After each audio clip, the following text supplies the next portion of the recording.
नमस्ते सभी को। Welcome to the sharing stories podcast. इस चैनल में हम किताबों पर चर्चा करते हैं। आज हमारे पास सूर्यकांत त्रिपाठी निराला जी की निरूपमा है। तो चलिए आज इस महत्वपूर्ण रचना की गहराइयों में उतरते हैं। ये निराला जी की उन रचनाओं में से है जिन पर शायद उतनी बात नहीं हुई है। हाँ, ये बात सही है। कई बार ऐसा होता है कि कुछ रचनाएं थोड़ी कम चर्चित रह जाती हैं। लेकिन ये भावनात्मक रूप से बहुत गहरी है, ऐसा सुनने में आया है। तो आज हम इसी उपन्यास के जरिए निराला जी के शायद एक अलग पहलू को समझने की कोशिश करेंगे। बिल्कुल, और देखेंगे कि ये आज भी हमारे लिए क्यों मायने रखती है। तो कहानी का केंद्र है निरूपमा, एक महिला, और पूरी कहानी उसी के इर्द गिर्द है।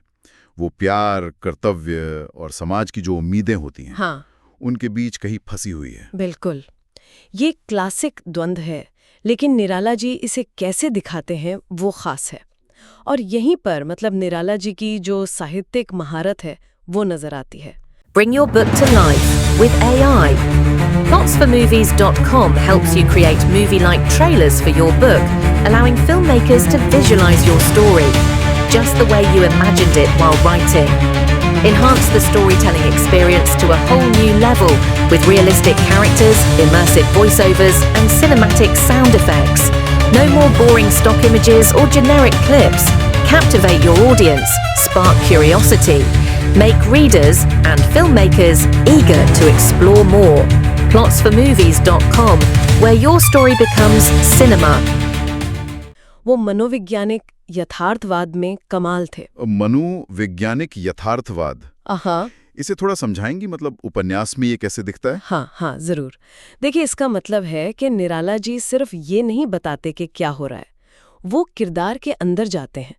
निरुपमा के मन में क्या चल रहा है, उसकी उलझानें, उसकी इच्छाएं, उसके डर, अच्छा, इन सब को बहुत सच्चाई से, बहुत बारीकी से दिखाते हैं। पाठक महसूस कर पाता है कि वो ऐसा क्यों सोच रही है, क्यों कर रही है। तो ये किरदार से जुड़ाव गहरा हो जाता है। हाँ, बिल्कुल। और उनकी भाषा में वो जो काव्यात्मकता है वो भी कमाल की है। गद्य लिखते हुए भी एक लय, एक संवेदनशीलता बनी रहती है। तो ये उपन्यास फिर किन विषयों को छूता है? क्या सिर्फ प्रेम और कर्तव्य? नहीं, उससे कहीं ज्यादा। ये बात करता है स्त्री की स्वतंत्रता की, उसकी अपनी एजेंसी की। एजेंसी अपनी मर्जी से फैसले लेने की क्षमता। हाँ, वही। उसका जो अंदरूनी संघर्ष है और उस पर जो समाज की नैतिकता का, परंपराओं का बोझ है, इन सब विषयों को ये उपन्यास बहुत गहराई से टटोलता है। ये तो आज भी बहुत जरूरी मुद्दे हैं, स्त्री स्वतंत्रता, परंपराओं का बोझ। यकीनन, और यही निराला जी की दूरदर्शिता है। सोचिए, उस समय में ये बातें लिखना। सही कहा। अच्छा, किताब का जो ब्लब है, जो पीछे लिखा होता है, हाँ, उसमें भी एक बड़ा दिलचस्प सवाल पूछा गया है।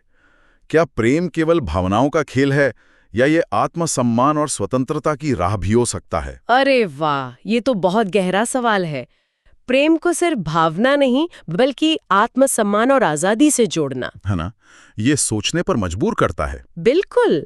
ये प्रेम की पूरी परिभाषा को ही एक नया आयाम देता है। और उसी ब्लब में निरुपमा को साहसी और आत्मनिर्भर बताया गया है। हाँ, वो सिर्फ हालात की मारी नहीं है, वो लड़ती है। हाँ। अपने आदर्शों के लिए, अपने प्रेम के लिए, समाज की जो बेड़ियां है उनसे। तो ये किरदार बहुत मजबूत लगता है, सिर्फ एक रोमांटिक हीरोइन नहीं। हाँ, बिल्कुल। वो एक सोचने वाली, संघर्ष करने वाली महिला है। और यहीं से वो बात जुड़ती है कि उपन्यास का अंदाज थोड़ा दार्शनिक और आत्मविश्लेषणात्मक है। दार्शनिक और आत्मविश्लेषणात्मक। हाँ, दार्शनिक इसलिए कि ये जीवन, प्रेम, समाज पर सोचने को मजबूर करता है, और आत्मविश्लेषणात्मक ये निरुपमा के मन की परतों को खोलता है, उसके अंदर क्या चल रहा है वो दिखाता है। अच्छा, और निराला जी के गद्य के बारे में भी कुछ कहा गया था कि उसमें कविता जैसी लय है। हाँ, और समाज पर तीखी नजर। हाँ, बिल्कुल। उनकी भाषा में एक संगीत सा है, पढ़ने में एक प्रवाह महसूस होता है, लेकिन साथ ही वो सिर्फ सुंदर भाषा नहीं लिख रहे, वो समाज को बहुत बारीकी से देख रहे थे। कहाँ क्या गड़बड़ है, क्या पाखंड है। कटाक्ष भी है। हाँ, सूक्ष्म कटाक्ष। वो अपनी कहानी के जरिए ही समाज की कड़वी सच्चाइयों पर उंगली रख देते हैं। तो ये सिर्फ एक प्रेम कहानी नहीं हुई, फिर ये एक तरह का सामाजिक दस्तावेज भी हुआ, कह सकते हैं एक तरह से। हाँ, ये उस दौर की महिलाओं की स्थिति, उनकी भावनाओं, उनकी आजादी की लड़ाई का चित्रण तो है ही। और जैसा हमने कहा, इस मुद्दे पर निराला जी का जो नजरिया था वो बहुत प्रगतिशील था। उस समय के हिसाब से तो बहुत ही आगे की सोच रही होगी। बिल्कुल, उस समय ऐसी बातें करना दुर्लभ था। ज्यादातर लोग शायद बचते होंगे इन मुद्दों से। वाकई।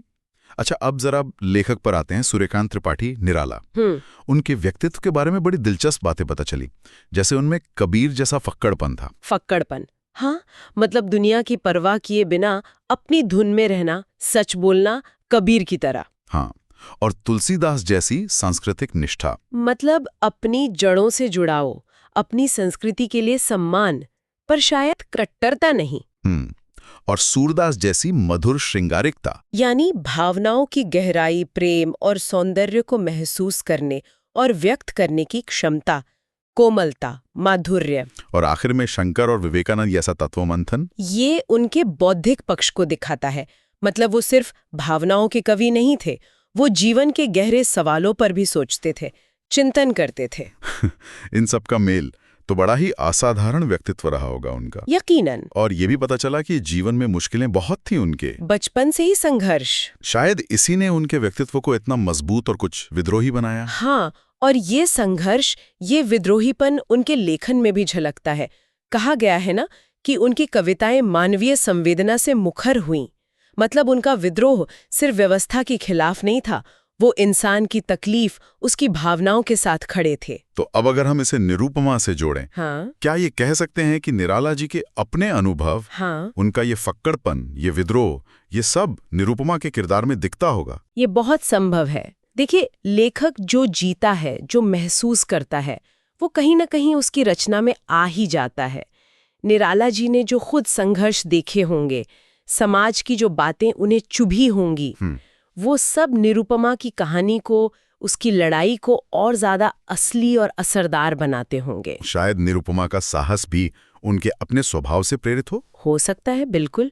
और उनका वो जो दार्शनिक चिंतन है, वो उपन्यास के गहरे सवालों में झलकता होगा। और ये भी याद रखना चाहिए कि निराला जी सिर्फ कवि नहीं थे। हाँ, ये बहुत जरूरी बात है। उन्होंने उपन्यास, कहानियां, निबंध, जीवनियां, मतलब बहुत कुछ लिखा। हिंदी साहित्य को बहुत कुछ दिया। बिल्कुल, उनकी प्रतिभा बहुआयामी थी, सर्वतोमुखी। लोग अक्सर उन्हें उनकी कविताओं से ज्यादा जानते हैं, पर उनका गद्य भी उतना ही महत्वपूर्ण है। निरुपमा जैसे उपन्यास दिखाते हैं कि वो कहानी के रूप में भी कितने गहरे उतर सकते थे, मानवीय रिश्तों को, समाज को कितनी बारीकी से समझते थे। सही कहा। अच्छा, एक पाठक की प्रतिक्रिया भी है हमारे पास, ये सुनना हमेशा अच्छा लगता है। हाँ हाँ, जरूर। उन्होंने लिखा कि किताब पढ़ते हुए लगा जैसे वो किसी और ही जमाने में पहुंच गए हों। ये हुई ना बात, ये निराला के लेखन का जादू है। वो माहौल बना देते हैं, पाठक पूरी तरह डूब जाता है कहानी में। बिल्कुल। और उन्होंने लिखने के अंदाज की बहुत तारीफ की। लिखा है, क्या लिखते हैं, मन के गहरे एहसास कितने सरल शब्दों में व्यक्त कर दिए। ये बहुत बड़ी बात है, गहरे एहसास पर सरल शब्दों में। हाँ, मुश्किल भावनाओं को आसान भाषा में कहना, ये तो कमाल है। यही तो महारत है। मतलब उनकी बात सीधे पाठक के दिल तक पहुंचती है, बिना उलझाए। और एक और बात उन्होंने कही, उन्हें नीली नाम का किरदार बहुत पसंद आया। अच्छा, निरुपमा के अलावा? हाँ, इससे लगता है कि शायद साइड कैरेक्टर्स भी काफी दमदार होंगे। बिल्कुल, अच्छे उपन्यास की यही निशानी होती है, सहायक किरदार भी अपनी छाप छोड़ जाते हैं।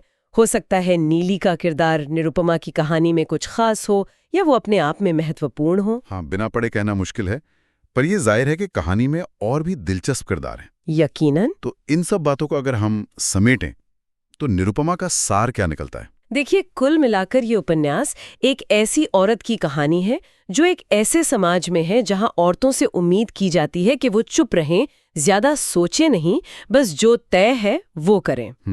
लेकिन निरुपमा ऐसा नहीं करती। वो हिम्मत करती है गहराई से महसूस करने की, सोचने की, सवाल उठाने की, और उसके इस सफर के जरिए निराला जी समाज के बने बनाए नियमों पर, रूढ़ियों पर सवाल खड़े करते हैं। अच्छा। वो एक तरह से व्यक्ति की अपनी पहचान, उसके अपने वजूद का जश्न मनाते हैं, भीड़ से अलग होने का। और ये उन सब थीम से जुड़ जाता है जिनकी हमने बात की थी, स्त्री अधिकार, सामाजिक बुराइयां, आत्मनिर्भरता। हाँ, बिल्कुल।